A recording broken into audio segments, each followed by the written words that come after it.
like to have a brief introduction about yourself and just tell us like what you do, where you work, and yeah, just anything that you'd like to mention. I'll start with currently. I am self-employed, so I'm the founder and CEO of Intended Purpose, and what I do is work with women and marginalized populations who have gone through traumatic experiences, and I help them turn from pain into finding purpose and fulfillment. We do that through the creative arts as well. Let's see, I'm a mother of two. I have a background in trauma and mental health. That's another thing of what I do. And I am an advocate, social justice advocate as well. So I am the executive chair of something called the Community Action Base. And what we do is we work to fill in the gaps. How did you start? How did you get the idea to do what you do?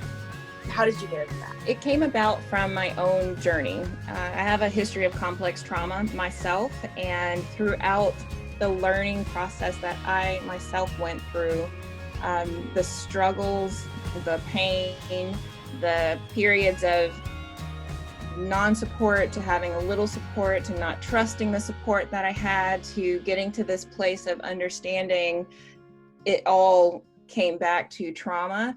That was something that I realized that there are patterns that start to come about. You mentioned that your kids, as well as yourself, are heavily in the arts, and I think that's super cool that you've got like different expressions all around the house of like how they feel and stuff. So how, as a parent, maybe have you interpreted some of their art? Is that a way that they communicate to you? And if so, like, how do you receive that information? Scary thought. It's a scary concept. And it's scary to take that leap. I will preface that by saying not everyone is safe.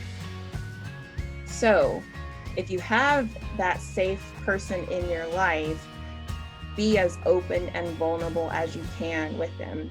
Tell them everything that you're feeling, and then let them know what you need. You may not know what you need, but in that moment, if you're just wanting to release, to say, this is what's going on in my life, I don't know what I need, but I need to tell someone. And then communicate as well. I don't need you to fix this. I don't need you to do anything right now. I just need to tell you what's going on. Communication is huge within the house. If I'm sad, I'm communicating, I feel sad today. So that way, again, it's modeling to my daughter that it's okay. Mom doesn't have to have everything together all the time. She's human. And that tells me that it's okay for me to communicate when I'm feeling sad. Through that way. So when you mentioned about like running for school board and like there's extra tools that we need to have in the classroom, what do you think could help more students where like having a therapist or a counselor isn't really the option for them? What are some other tools or things that schools could provide to help more students? I was looking at what are the ways that children heal naturally? What are the ways that children have the ability to express themselves uncensored? And that was the arts. That was the reason I was really pushing for it to stay within the schools. Another form of healing that helps with the body is being able to move the body in different ways. That's why I love dance, because it helps you to release stress in a way that you don't normally get in the classroom, because we're taught to sit still and be quiet and pay attention. So having an outlet like dance. I would just like to close off and ask if you have any advice for students, even adults, who are going through this time, maybe trying to find an outlet, but they don't really know what works for them. They know they need to do something soon or they're going to lose their mind. What do you have to say to those people trying to find out what's working for them? If you have a group of friends that have the same likes or interests that you do, another great thing is to have a virtual meeting, almost like what we're doing now, and just express. One of the hardest things I found when I first started writing was trusting my work. and trusting my work in someone else's hands and with someone else's eyes and with their ears. But it was something that was also part of the healing process for me.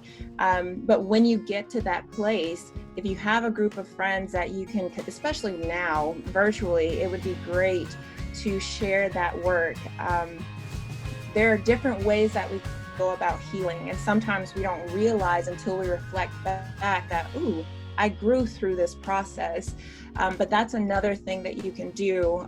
If you found something, share it with your friends, and then, you know, whether it's a prompt for writing, it's like, ooh, I'm going to write this and I'm going to share this with my friends, and then we're going to get together Friday night and see what, you know, see how we all interpreted this, her to know that life doesn't have to be so serious. I grew up thinking, oh, when I get to be an adult, I have to do this. There's no fun, and ooh, yay, you know. Yeah. But I want life to be explored and experienced and expressed.